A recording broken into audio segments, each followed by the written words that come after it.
आगामी लोकसभा चुनाव से पहले मोदी सरकार के सामने मुश्किलों का पहाड़ खड़ा है, क्योंकि एक तरफ एनडीए को मजबूत करना सबसे बड़ी चुनौती है, तो वहीं दूसरी तरफ पार्टी में छिड़ी बगावत को भी शांत करना बीजेपी के लिए कठिन होता जा रहा है।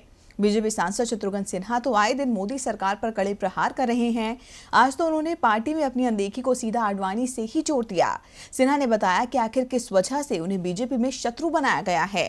बीजेपी की नींव रखने वाले वरिष्ठ नेता लालकृष्ण आडवाणी की अनदेखी को लेकर पीएम मोदी पर सवाल उठाए जाते हैं।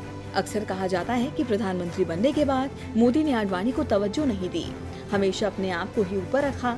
अब तो बीजेपी सांसद शत्रुघ्न सिन्हा ने भी नरेंद्र मोदी पर यही आरोप लगाया है। उन्होंने कहा कि मुझे पार्टी में इसलिए दरकिनार किया जाता है क्योंकि मैं आडवाणी के साथ हूँ।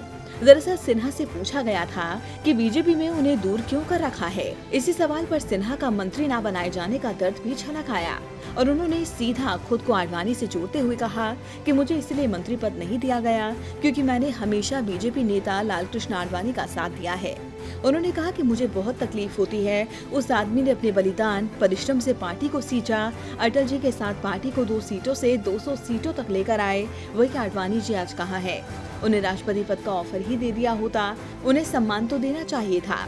आपको बता दें कि लालकृष्ण आडवाणी उन नेताओं में से हैं जिन्होंने बीजेपी की नींव रखी। 1990 में सोमनाथ से अयोध्या तक रथ यात्रा निकालकर आडवाणी ने ही कमल को मजबूत बनाया। साल 2014 में माना जा रहा था कि बीजेपी पीएम पद के लिए आडवाणी का नाम प्रोजेक्ट करेगी, लेकिन उन्हें किनारे कर मोदी को आगे लाया गया। उसके बाद नजरें केंद्रीय मंत्री पद पर टिकी, लेकिन आडवाणी महज सांसद बनकर ही रह गए।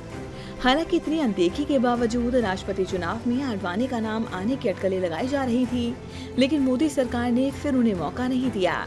इन सब कारणों से पीएम मोदी पर उनकी अनदेखी के आरोप लगाए जाते हैं। आज तो सिन्हा ने भी साफ कर दिया कि आडवाणी का करीबी होने की वजह से ही मुझे शत्रु समझा जाता है।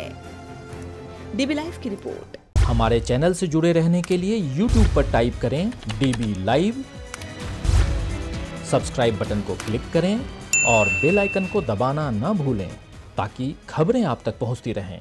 देखते रहिए डीबी लाइव, क्योंकि यहाँ हैं खबरें लगातार।